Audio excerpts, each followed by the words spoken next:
¿Cómo les va? Muchísimo gusto en saludarles. Soy Sergio Mastretta para Mundo Nuestro, estas conversaciones sobre la universidad pública que necesitamos, la UAP, la Benemérita. Con nosotros tres estudiantes que me parece representan lo mejor de la universidad. De verdad que cuando pienso en la universidad y pienso en estos tres jóvenes que me acompañan hoy, pienso que tenemos un muy buen futuro por venir. Sara Reyes Lara, ¿cómo estás? Liam Barona, Juan Carlos Báez, bienvenidos a esta conversación. Hola Sergio, muy buenas Gracias, tardes. Sergio. Muy buenas tardes a Sara, a Liam, muy complacido de estar acá en Mundo Nuestro y sobre todo tener de compañeros, tanto a Sara como a Liam para platicar sobre esto. Y bueno, claro, a ti, ¿no? Muchas gracias, Juan Carlos. Liam, Hola, buenas tardes. Pues es un honor estar aquí, poder representar al colectivo que yo represento, que es a los hombres transexuales y a toda esta comunidad LGBT, que pienso que es un colectivo que en la universidad aún le hace falta visibilizarse, pero es un honor estar aquí. Muchas gracias. Sara, ¿Qué tal? Gracias por invitarme también y mucho gusto a mis compañeros. bueno, ustedes tres tienen 22 años de edad. Sara Reyes, Así es. eres estudiante de artes plásticas, aquí muy cerca de la casa de ustedes, en la región de Mayorazgo, del otro lado del río, en el famoso complejo. Ahí está, artes plásticas. Ya hay con un nuevo edificio, ¿verdad, Sara? ¿Ya van a regresar presencial? Sí, que todavía no conocemos, pero ya muy pronto. Sí, Buena noticia esa, ¿verdad? Liam, tú estás por estudiando fin. Relaciones Internacionales allá en CEU, Así es, en ahí la en Ciudad Universitaria. Facultad de Derecho, egresada también de la Prepa Zapata. Igual que tú, Juan Carlos, que eres estudiante de literatura en la facultad, bueno, en la Escuela de Lingüística y Literatura en la Facultad de Filosofía y Letras. Sí, en efecto, me queda a una hora la bendita facultad de donde su humilde casa está. También soy de esta región conocida como el sur de la ciudad de Puebla. Ah, bueno, ahí vivimos, ahí vivimos.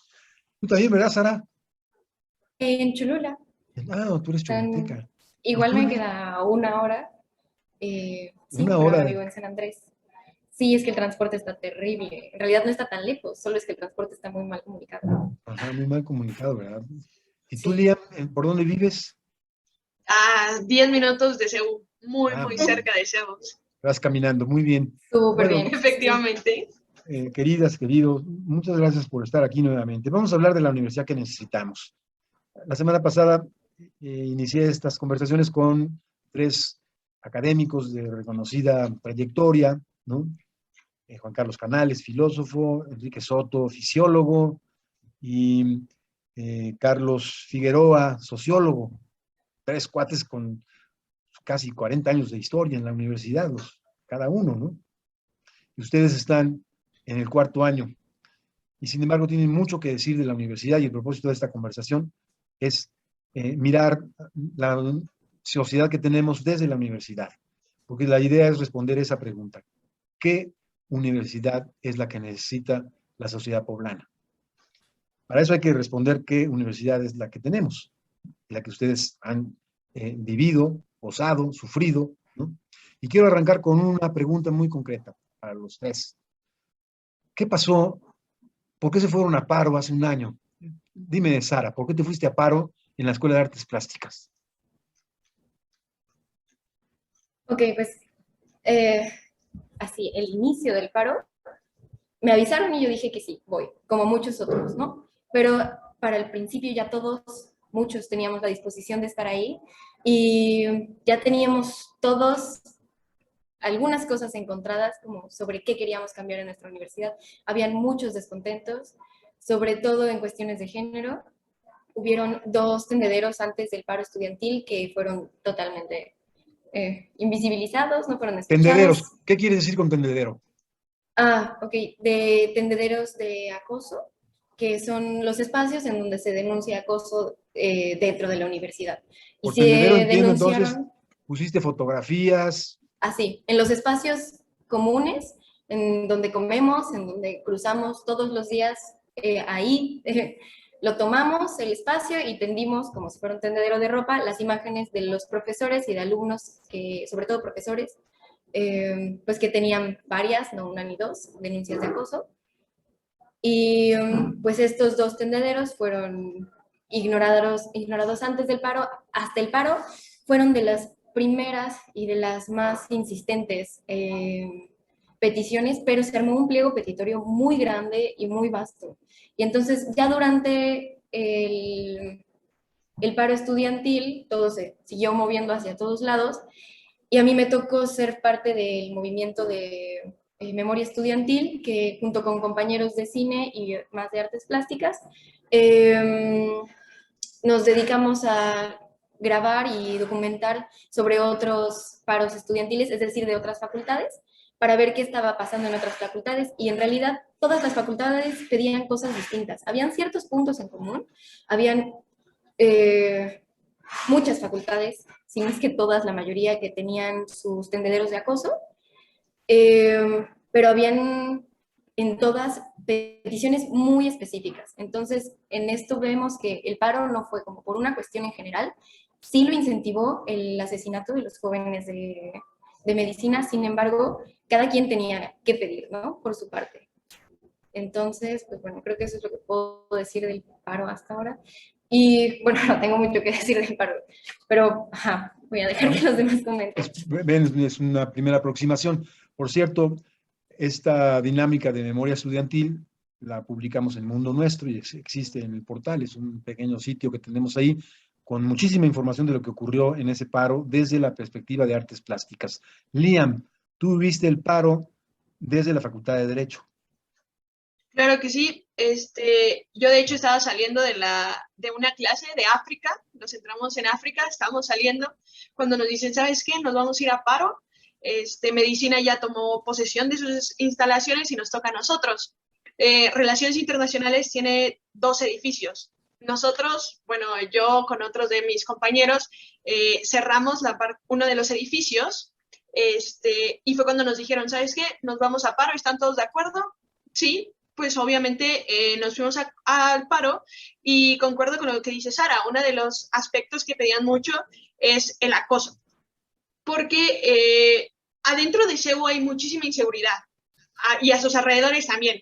Entonces estás inseguro adentro de la universidad, tanto afuera porque te asaltan en la avenida San Claudio, en las mañanas. La verdad es que si pasas muy en las mañanas, como a las 7, te pueden asaltar, y adentro por los profesores, porque hay muchísimo acoso escolar, lamentablemente, y la UAP no ha dado solución a todo esto, y es lo que yo creo que todas las facultades teníamos ese punto en común.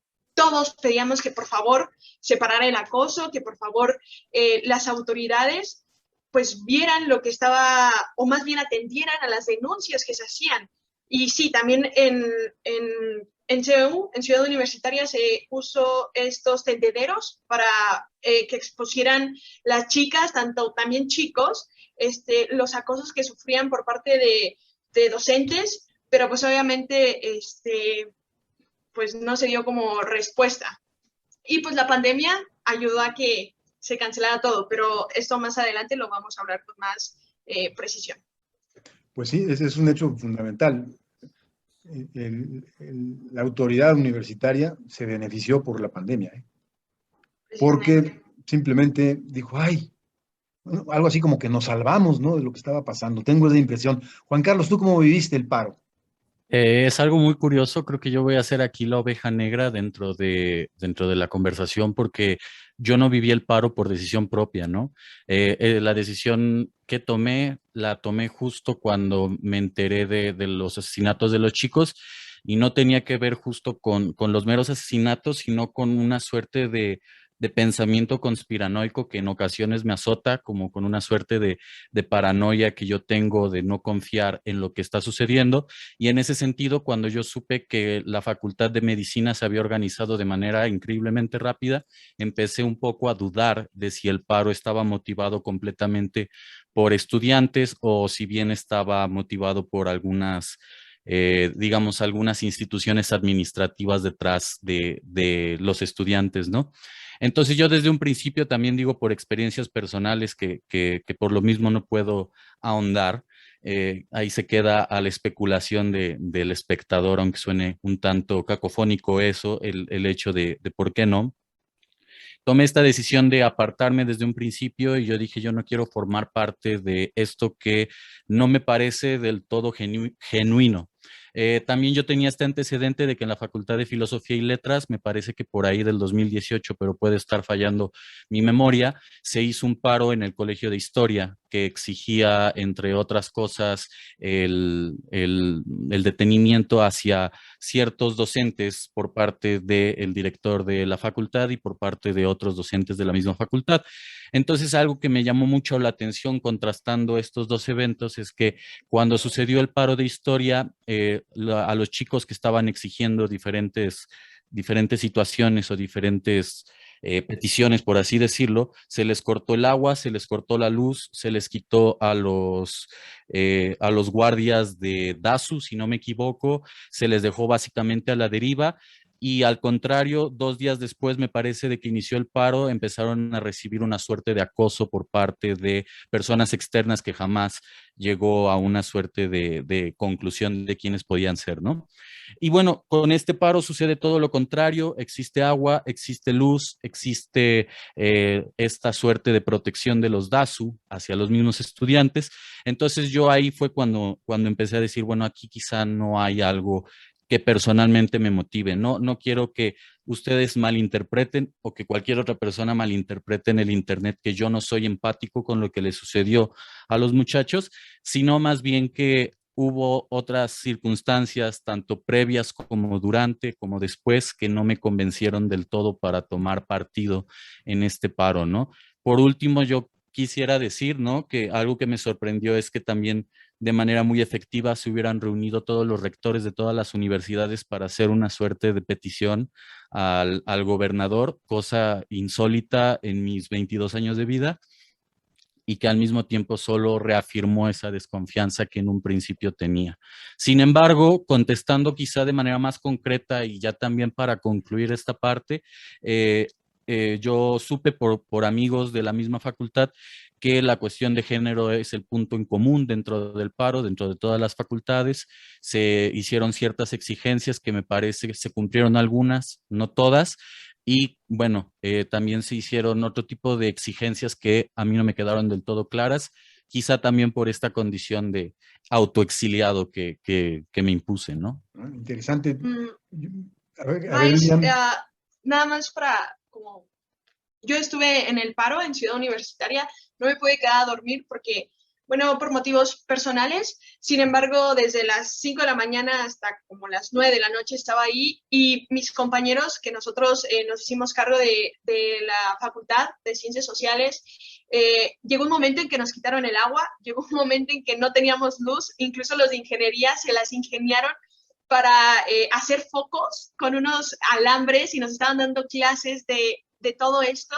E incluso tuvimos que dar dinero para traer pipas para que metieran en los baños, porque definitivamente ya no había agua. Los de DASU, de hecho, nos dejaron y nosotros teníamos que abrir y cerrar las puertas.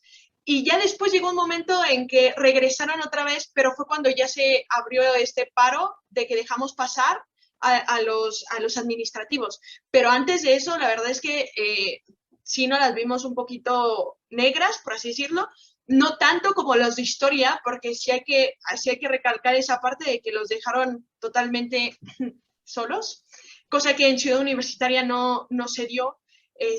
Y pues nada más era recalcar ese punto.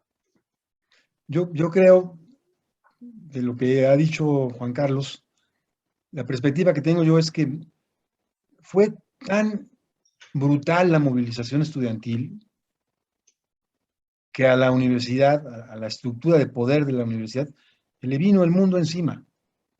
Y su reacción, si hubiera sido la que se dio en el caso de los estudiantes de historia, le hubiera provocado una carga negativa brutal a la rectoría. Esa es la impresión que tengo yo, Juan Carlos, a esta perspectiva que tienes tú, porque la verdad es que difícilmente nos quedamos en México a la perspectiva de que las cosas que ocurren están manipuladas por alguien, ¿no? Yo, al revés, creo que ocurren acontecimientos como el de la marcha, que es una respuesta espontánea a la que se tienen que sumar las instituciones. No me digan, universidades como la UPAEP, que no se caracterizan por marchistas, ¿no? Salieron a la calle, ¿no? En fin, a ver, Sara, sobre este tema. Sí, creo que justo desde lo que me tocó vivir, pues para mí también fue como un golpe muy fuerte y esta fuerza masiva, ¿no? Como descontrolada de repente, obviamente. Entonces era un poco como sentirme en medio de la marea y moverme hacia donde todos se movieran, pero al mismo tiempo, pues como anduve ahí de chismosa en otros paros e incluso en otras universidades, tuve la oportunidad de preguntar a mucha gente qué era lo que motivaba, ¿no? Y por qué estaba ahí. Y me pareció genuino desde muchas perspectivas distintas, ¿no? Y claro que eso, lo que decía al principio, no todos teníamos los mismos objetivos, ni los objetivos estaban clarísimos. Sin embargo, los principios que nos movilizaron como generación fue de las cosas que más me sorprendió. Porque entonces estuvo la noticia, ¿no? De que la marcha fue una de las marchas más limpias que ha habido en Puebla. O sea, que no dejamos nada de basura y que fue una marcha masiva, como no se había visto en años en Puebla también, ¿no? Entonces, definitivamente había motivos y había, no sé, como cierta predisposición a esto, como cierta educación para, y entonces visitando los paros, por ejemplo, tenían dinámicas muy distintas, como, pues eran, imagínate, tomaban la escuela y eran todos roomies ahora, en donde antes tomaban clases, ahora todos eran roomies y entonces todos se organizaban para hacer el desayuno y dónde iban a dormir y quién iba a hacer qué y quién iba a limpiar. Y en la mayoría de los paros a los que fui, si no es que todos, había un orden pulcro, así, impecable, ¿no? Claro que habían problemas de repente, como de que, no sé, se acabó el atún, quién se lo comió y algo así, pero en lo general, la disposición que había de parte del alumnado, como, no sé, el respeto, la educación, porque yo siento que esas son cosas básicas de educación, que mostramos como generación, fueron sorprendentes. Entonces, ya fuera de las razones por las que se movilizó, lo que vi dentro de la movilización, que fue menús vegetarianos, baños no separatistas de género, cuestiones como de, bueno, un chorro de charlas feministas, de deconstrucción de la masculinidad, en distintas facultades aisladas, ¿no? No era que nos pusiéramos de acuerdo entre facultades, sino que por facultad estas cosas surgieron como una muestra generacional, siento. Entonces, y creo que también esto que estás diciendo, este sentimiento como de paranoia y de vulnerabilidad existió. En ARPA se vivió fuertísimo, fuertísimo, a nivel de que teníamos que taparnos las caras como en cuanto salíamos del aula porque no nos sentíamos seguros, sentíamos que nos iban a grabar y que nos iban a acosar. Y claro, todo eso pues tenemos en mente muchas historias de represiones violentas, ¿no? Y Puebla no es uno de los estados como más acostumbrados a las movilizaciones, al contrario. Y entonces empezar a tomar las calles, por ejemplo, así cerrar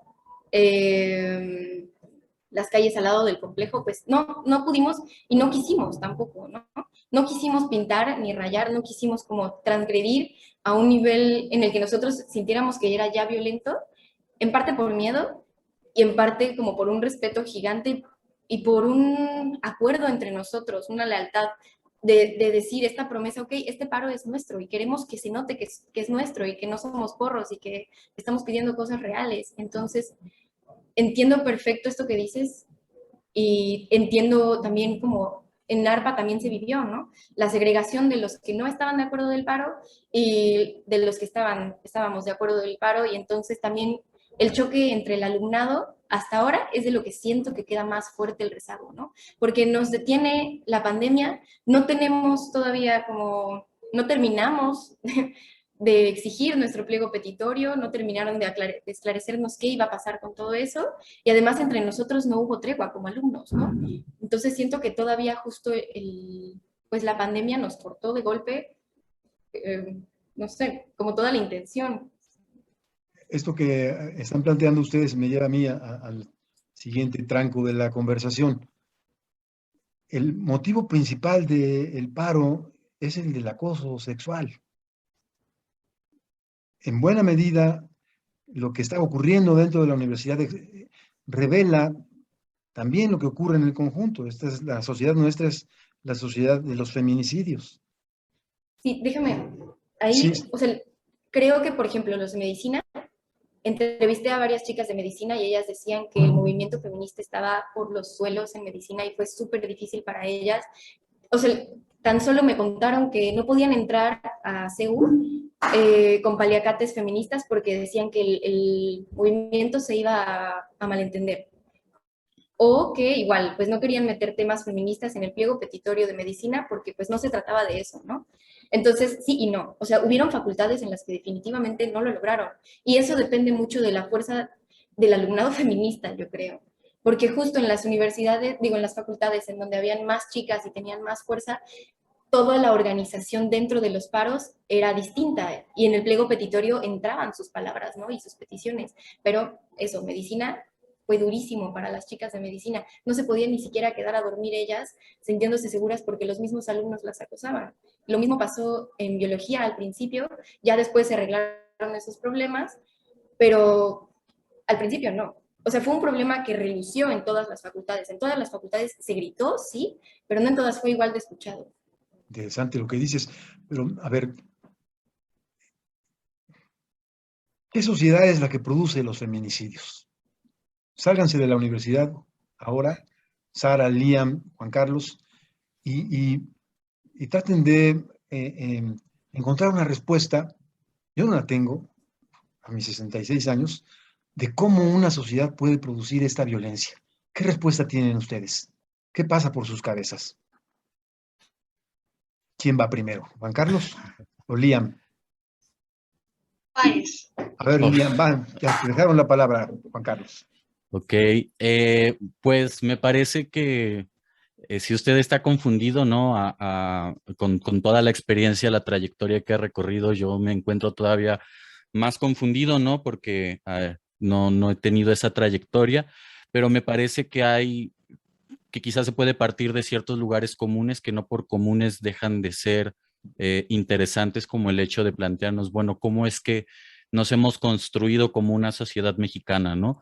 Eh, en tanto este entendido de que existe o ha existido este discurso de lo que es México y de repente de lo que no es México, de cómo se intentan cooptar estos grupos marginales en ocasiones, pero no se terminan de cooptar. La verdad es que, o sea, a grandes rasgos, la respuesta sincera es un no sé. La respuesta ya un poco más compleja, yo creo que tendría que ver con esta historia de imposiciones que se ha dado a lo largo del país, ¿no? En diferentes puntos de eso, ¿no? De una línea del tiempo. Yo creo que por parte de los feminicidios, y esto es, repito, desde mi desconocimiento, se da a partir de quererse imponer frente al otro, ¿no? Pero digo, es una respuesta muy simple, no estoy dando como tal una respuesta convincente. Y por otro lado, si tuviera que dar una respuesta a en qué sociedad sucede esto, pues también sería el lugar común, ¿no? Una sociedad corrompida, una sociedad enferma, una sociedad que también se ha visto, y ya acá es donde soy más específico, una sociedad que al mismo tiempo ha recibido la influencia de otros países y la violencia de otros países y se ve reflejado a través de estas imposiciones culturales que se dan. Ahorita Sara decía, como generación hicimos tal, ¿no? Yo a veces pienso, bueno, como generación, a pesar de que es muy difícil homogeneizar a un grupo de personas que difieren en estrato social, en experiencias, en otro tipo de cuestiones, tanto socioeconómicas como socioculturales, sí creo que nosotros, quizá los que nacimos a partir de 1995 hasta, y esto es un corte arbitrario, el 2003 nos vimos muy influidos por esta transición de los medios como los conocíamos a los medios digitales, y también nos vimos influidos por esta imposición cultural que recibimos en su momento por parte de la televisión de los Estados Unidos, de estos programas que ahora yo ya no entiendo si son cultura popular, si son cultura de masas, si son cultura local, como lo puede ser Bob Esponja y Los Simpson, ¿no? Ese tipo de cuestiones son las que de repente a mí me sacan de onda porque digo, yo ya no me sé como mexicano, en tanto que desde la formación y la licenciatura que yo elegí, hemos puesto en duda la idea del discurso de México, pero entonces, ¿cómo me sé ahora? ¿Quién soy ahora? Entonces, creo que también a partir de este pequeño aterrizaje que estoy haciendo improvisado, yo podría decir también que se dan los feminicidios en una sociedad sumamente desigual como lo es México, ¿no? Yo ya partía de esta idea de la generación, que es muy difícil homogeneizar a un grupo de personas que difieren en las experiencias, digámoslo así, ¿no? Experiencias que se ven marcadas por estratos económicos, sociales y culturales. Pero si tuviera que trasladar esa respuesta a la parte de en dónde se dan los feminicidios, se dan en esa misma sociedad y se dan en una sociedad que también le cuesta mucho trabajo entender su historia. Y no porque yo me quiera remontar a esta idea con la que arranca Octavio Paz en El laberinto de la soledad, ¿no? Pero sí creo que si desconocemos nosotros como mexicanos o como todavía estos resabios de mexicanos la historia de México, me parece que como poblanos desconocemos más la historia de Puebla, ¿no?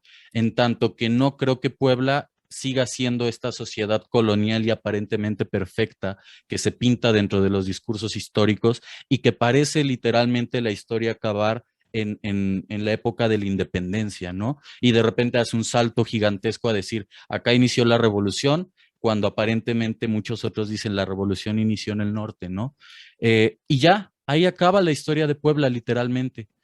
Pero ¿dónde queda todo esto que ahorita usted está preguntando? ¿En qué sociedad se dan los feminicidios? Quizá yo lo aterrizaría más a decir cómo es que se dan los feminicidios en Puebla, que aparentemente es una sociedad muy conservadora, que no quiere violencia, que quiere todas las cosas pulcras, que quiere seguir adscribiéndose a la idea colonial. Todas esas preguntas creo yo que surgen y que también se tienen que responder, ¿no? Perdón por el tiempo. No, todo el tiempo del mundo. Liam y luego Sara. No, hombre, va, tú ya me dejaste con mi respuesta muy corta, pero yo estoy igual que tú, no le puedo responder y es un sincero no sé, porque hasta que elegí la carrera fue como me fui desconstruyendo y fui viendo que todas las bases que me habían dado son completamente distintas. Por ejemplo, yo creía que el ser machista era algo muy normal. Cuando llego a la carrera me dicen, ¿sabes qué? Eso no es nada normal. O bueno, para algunas sociedades sí, para algunas personas sí, pero al menos para mí yo no lo considero normal, pero vamos, es un no sé en qué sociedad y por qué se dan como estos feminicidios, y estoy de acuerdo con Baez cuando dice que es como, es un choque entre por qué si la sociedad de pueblo es conservadora y trata esto de, no, todo bien, ¿no? Todo, no sé cómo expresarlo, pero básicamente es como, somos conservadores, pero somos, también ahí entra un poco la religión, pero no me voy a meter como en esos aspectos. Pero básicamente son, no sé por qué se da ahí la sociedad y los feminicidios. Bueno, estamos ahí iguales, ¿eh? Yo tampoco tengo respuestas claras. Sara, ¿cómo la ves tú? ¿Qué sociedad es esta que produce esta violencia? Pues una sociedad de oferta y demanda, supongo. Creo que viene obviamente desde el que los cuerpos se pueden vender, ¿no? Hay un libro que me gusta mucho que se llama Capitalismo Gore de Sayak Valencia, que habla sobre pues que se venden cuerpos y órganos, ¿no? Entonces existe el mercado, por eso desaparecen mujeres y personas en general también, ¿no? Porque se vende.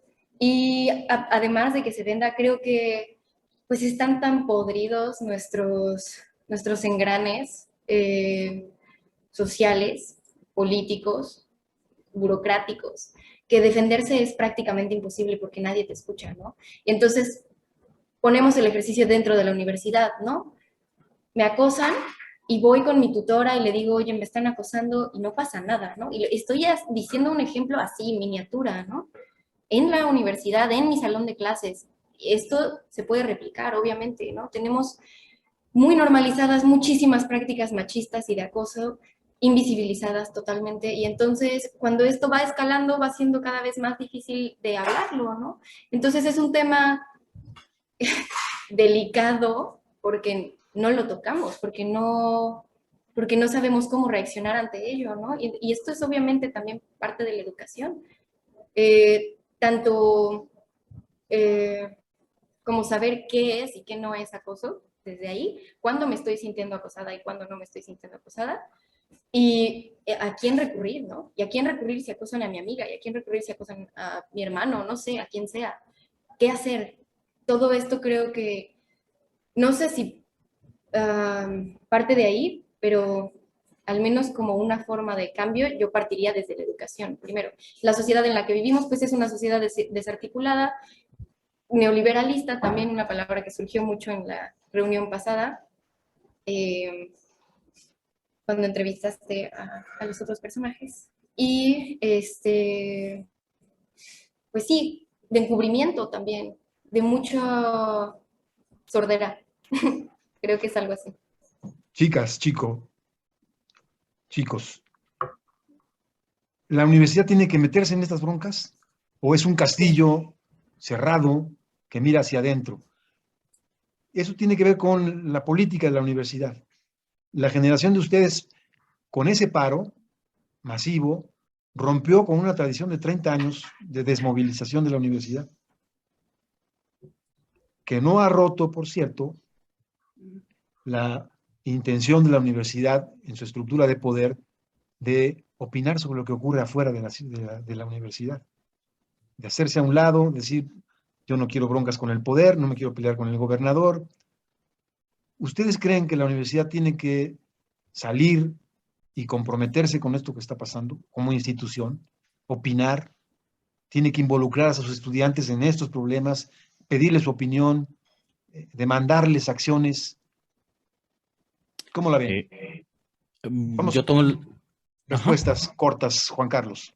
Yo tomo la palabra, me parece que sí, pero me parece que también ahí nos estamos enfrentando a quizá problemas que a priori resultan irresolubles, como lo son quién soy yo para ir a mostrarle a otro tipo de personas ciertas cosas, ¿no? Que tendría que ver, yo lo veo quizá desde una perspectiva de corte, y perdonen la palabra si suena muy payaso, de corte antropológico, filosófico, ¿no? ¿Quién soy yo para enseñarle al otro, por así decirle, ¿no?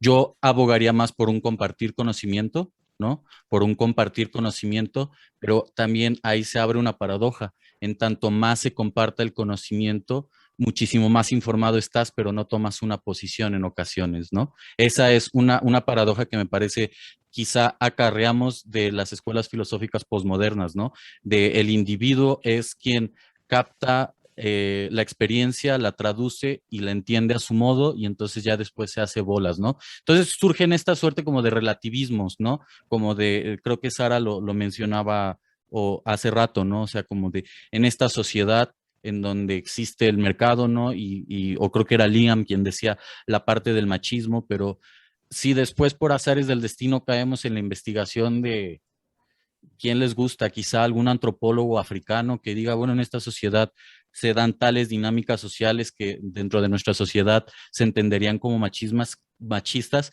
caemos en el relativismo, ¿no? Es como una suerte de, hay mucha información ahorita que te deslocaliza de tu punto, de una posición, pues, ¿no? De asumir una postura. Entonces digo, regresando al inicio, son cuestiones de tipo antropológica, filosófica, que parecen irresolubles a priori, pero que yo confío que se puedan resolver. ¿Cómo? No sé, ¿no? En A esta ver, idea quizá de compartir el conocimiento. entiendo lo que dices, pero voy a hacer la pregunta ahora a Liam. Liam, ¿tú sí te imaginas una universidad más política, más comprometida con las cosas que están pasando afuera, o el planteamiento de Juan Carlos ahorita no es su planteamiento, está planteando el problema, que me parece bien planteado? ¿Tengo yo derecho de decirle a alguien cómo piense? ¿Tengo yo derecho de decirle qué haga? Bueno, la universidad se compromete o no con lo que está pasando afuera. Dice, esta boca es mía. ¿Tú qué opinas, Liam? Pues yo opino que la universidad debería de dar como, sí de decir lo que ella opina en el sentido de que se pondere, vamos, o sea, de que la universidad, por ejemplo, Lilia Cedillo acaba de entrar y Lilia Cedillo está tomando mucho de esto de género, respeto del género, todos hay que respetarse Y pienso que la política lamentablemente a veces ocupa todos estos movimientos como para subir de nivel y al final se quedan en palabras y no en acciones. Y esa es la parte que, por ejemplo, yo he notado mucho de la universidad. Esparza puso este acto de violencia, bueno, acto de violencia, este termómetro de la violencia. Él decía mucho de que no hay que respetarnos entre nosotros y todo esto. Sin embargo, cuando les poníamos nuestras demandas acerca de todo el acoso que se vivía, no se tomaban en cuenta. Casualidad, se perdían las hojas, los oficios, y nadie daba la respuesta. Ahorita con Elia Cedillo está dando mucho de esto del género y esperemos que verdaderamente haga un cambio. Ella es profesora, ha dado 40 años, es la trayectoria, porque me di a la tarea de investigarlo un poquito, de quién va a ser mi nueva rectora y de la primera en Puebla, en la UAP. Y entonces, cuando yo veo que la rectora está diciendo de que, ¿sabes qué? Vamos a hacer que todos se respeten, pues esperemos que sea cierto y que no nada más lo haya tomado, como se muestra mucho en la política de México, como muchos políticos toman los colectivos, vamos a decir la comunidad LGBT, para llegar a la cima y después se olvidan de ellos. Entonces yo pienso que sí debería de decir cuál es su visión o su opinión acerca de la política o de un tema en específico, pero que también haga con actos, no con palabras. Y esto es algo de lo que muchos profesores me han dicho. Tú para ser una persona, que es lo que pienso que tiene razón en esto, ¿quién soy yo para decir lo que yo pienso? Si al final puedo decir bonitas palabras, pero no con actos, lo estoy como demostrando. Vamos, eso es lo que yo creo en mi muy humilde opinión, porque aquí hay ustedes saben muchas cosas y yo soy como un niño chiquito, Pero me quedé pensando ahorita en algo. La universidad sí tendría la fuerza, por ejemplo, pienso yo, para desde la Facultad de Derecho involucrarse en la investigación que ocurre en torno a los crímenes, ¿no? Todos los días vemos las noticias de que las cosas no se investigan, ¿no? Si hay denuncias, no llegan a una meta final de encontrar a un delincuente, procesarlo, ¿no? Y hacer justicia en caso de que haya cometidos. Normalmente los delitos aquí quedan impunes. ¿Podría la universidad ir a fondo y con sus fuerzas, involucrando estudiantes de distintas facultades, involucrarse en eso? Yo digo que sí, ¿no? Pero lo que estás planteando, Lía, es, oye, pues empieza por casa, ¿no? Sara, la impresión que tú tienes y también tú, Liam, creo, del resultado del paro del año pasado es que no pasó nada. La pandemia llevó a que todo se paralizara y a que con el pretexto de pues, está todo muerto, ahí quedó. ¿A dónde quedaron todas las denuncias? ¿Qué opinas, Sara? ¿La universidad tendría que empezar en casa en asuntos como este? A ver, bueno, son varias preguntas. Primero creo que, respondiendo así muy brevemente esto del paro, hay muchos que tienen ese sentir, sí, pero no es mi caso, porque justo a mí me alimentó muchísimo poder ver a mis compañeros y a mí encontrándonos en espacios, creando nuestros espacios y proponiendo diálogo, hablando de las cosas que queremos, que no queremos, y este ejercicio de hacer unos pliegos petitorios gigantescos, soñando con la universidad que queremos justamente, para mí eso lo valió todo, ¿no?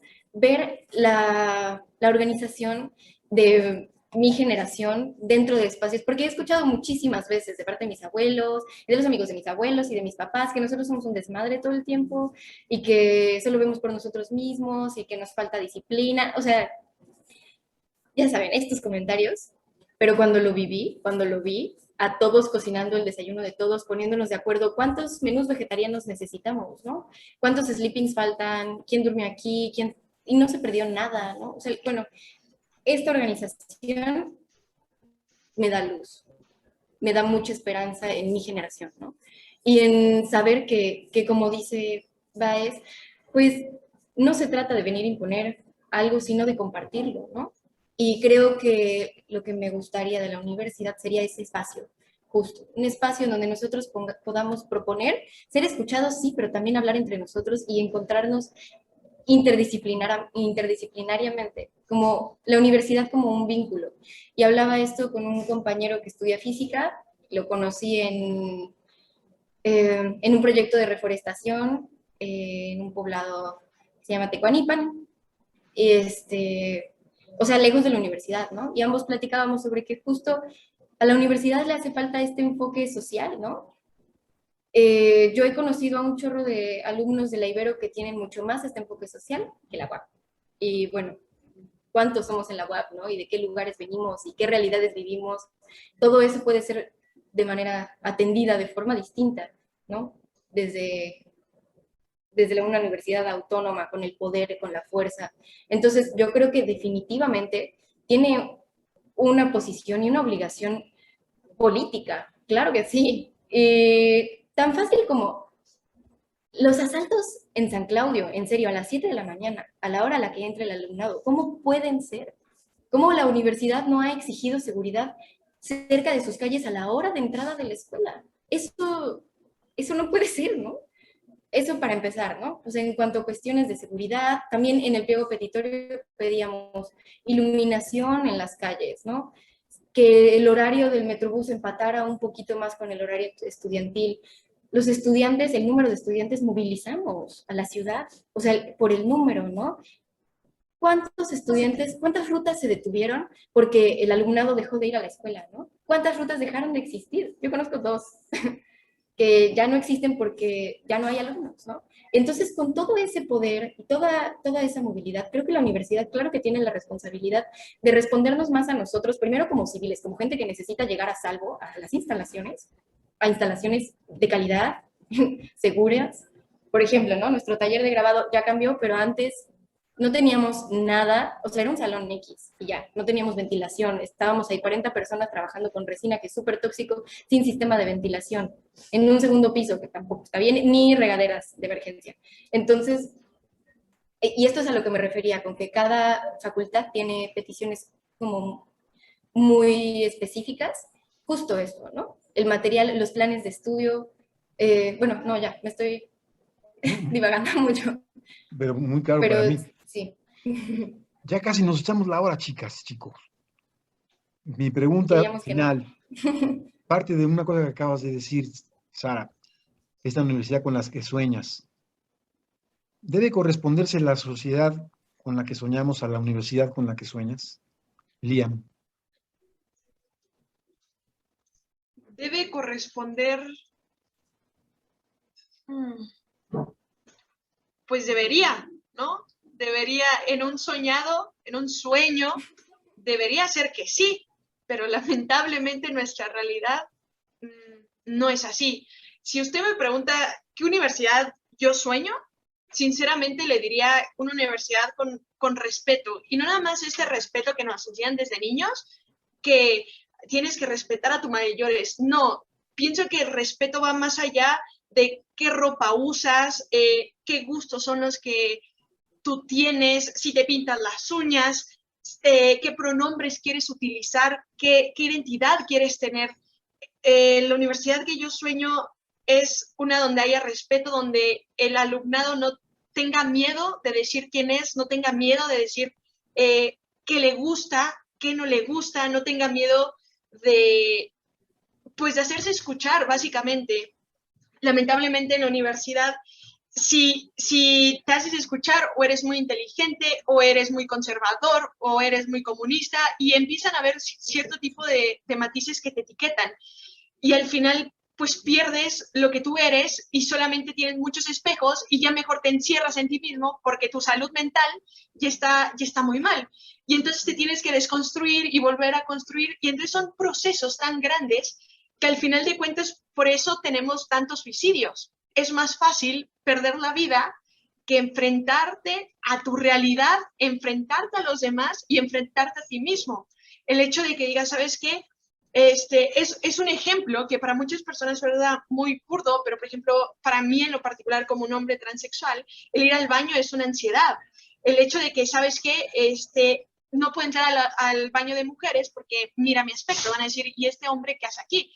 No puedo entrar al baño de hombres porque si solamente hay migitorios, entonces yo, pues obviamente aún no tengo la cirugía, no puedo estar ahí. Y es este tipo de ansiedad que te da, que hace que tu paz mental se rompa y no estés a salvo en ningún lado. Y ahora si le sumamos esta paz, esta mentalidad que tú tienes con el acoso sexual, con que si sales afuera de CEU te pueden asaltar, con que no te esperas que tu profesor te vaya a acosar, te vaya a pedir una mochada, que para pasar, que me enseñes esto.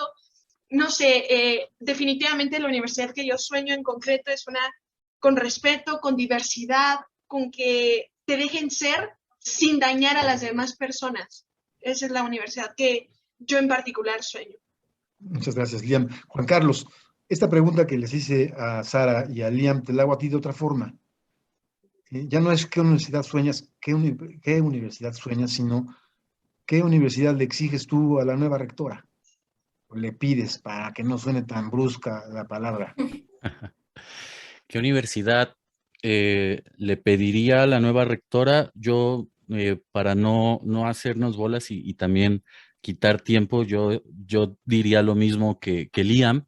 Pediría una universidad con respeto para que su alumnado tenga esta paz mental que quizá sí nos han arrebatado, ¿no? O sea, durante varios años y a partir de los distintos discursos, pediría una universidad con respeto y con los justos puntos que Liam está tocando. Para responder algo que no me preguntó, pero que me voy a tomar la libertad de responder, ¿qué sociedad me gustaría tener? Me gustaría tener efectivamente una sociedad con respeto, pero una sociedad sin universidad, sin un aparato institucional escolarizado que te diga qué es bueno y qué no. Una sociedad sin eso y que se vea a sí misma y viéndose a sí misma descubra respuestas muchísimo más certeras para resolver sus problemas. Bueno, Yo buscaría una sociedad así. para pensarlo, para ir a fondo en esa... Caray, una sociedad sin universidad, Sí, sin instituciones, si se pudiera. sin instituciones. Sin embargo, somos lo que somos hoy, Juan Carlos. Sara, esta pregunta que ya respondieron a su manera, cada uno el sueño, la sociedad que se imagina, el sueño de Liam, la sociedad que imagina Juan Carlos.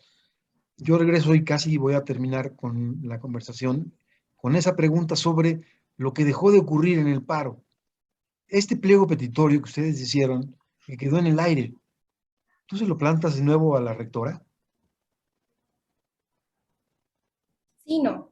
Creo que hay muchos puntos en el pliego petitorio que nosotros como alumnos podríamos hacernos responsables de, ¿no? Cómo proponer espacios para nosotros mismos, como ciclos de cine, ciclos de lectura también, círculos de lectura. Creo que este tipo de dinámicas tienen y necesitan salir de nosotros. Y yo sueño con una universidad así, con una universidad en donde la parte más fuerte, como no en cuanto a la estructura, porque la estructura pues sí son los académicos, ya que, bueno, los académicos están, eso, ¿no? 20, 40 años en la universidad. Nosotros pasamos 5, 10, digo 10, ¿eh? Máximo 5, 6 años, ¿no? Ya muchísimo. Y pues en ese tiempo me gustaría conocer, así ver todos los proyectos de mis compañeros, ¿no? Ver que tengamos la universidad, que podamos como moldear de alguna forma, que nuestras peticiones, nuestros proyectos sean escuchados, sean aplicados también, que podamos encontrarnos y creer que realmente podemos como cambiar cosas y creo que esto justo, ¿no? Proponer proyectos para la sociedad, ¿no? Desde el encuentro interdisciplinario entre nosotros, ¿no? Entonces, sobre la sesión que tuvieron antes, me resonó mucho el tema de la dignidad y de la dignidad del trabajo y de la fuerza pues del trabajo estudiantil. Ay, disculpe, un momento. Bueno, Sara, yo les agradezco mucho a los tres. Ya llevamos un buen rato de conversación. No podemos estar demasiado tiempo abusando de quien esté acompañándonos. Sara Reyes Lara, estudiante de Artes Plásticas. Liam Barona, estudiante de Relaciones Internacionales. Juan Carlos Báez, estudiante de Literatura. Ya por salir, están en la última etapa de la carrera, en los servicios sociales, ¿cómo le llaman la otra? Las prácticas. Profesionales. Pensando bueno, haciendo las tesis. Y sin embargo, ayudándome a mí, periodista, a entender la riqueza de una sociedad como la nuestra con ustedes dentro de la universidad. Les agradezco que participen conmigo en esta conversación, que me ayuden a responder por esta universidad que necesitamos. Tenía yo en mente otras preguntas, como por ejemplo aquellas de la historia, y ya nos da tiempo. ¿En qué medida ustedes jóvenes tienen idea de lo que ocurrió hace 30 o 40 años en la universidad y eso cómo transformó la vida de la propia institución que ustedes encontraron, ¿no? Bueno, lo dejaremos para otra ocasión. Ojalá no sea solo la primera vez que nos veamos pronto. Mi propósito es seguir la pista a estas interrogantes, la sociedad que queremos, la sociedad que soñamos, desde las instituciones reales con las que contamos, Juan Carlos, ¿no? Me encantaría vivir en la libertad pura, ¿verdad? Pero somos seres que necesitamos de las instituciones. Mientras no sepamos cambiarlas, tendremos que asumir lo que son. Bueno, muy bien, de todo corazón, muchas gracias por estar aquí en Mundo Nuestro, en esta conversación con 3 jóvenes estudiantes, Sara Reyes Lara, Liam Barona, Juan Carlos Báez. Muy buenas tardes a todos ustedes. Yo soy Sergio Mastretta, en Mundo Nuestro, la sociedad que necesitamos. Dios. Gracias por la invitación. Gracias a ustedes. Chao.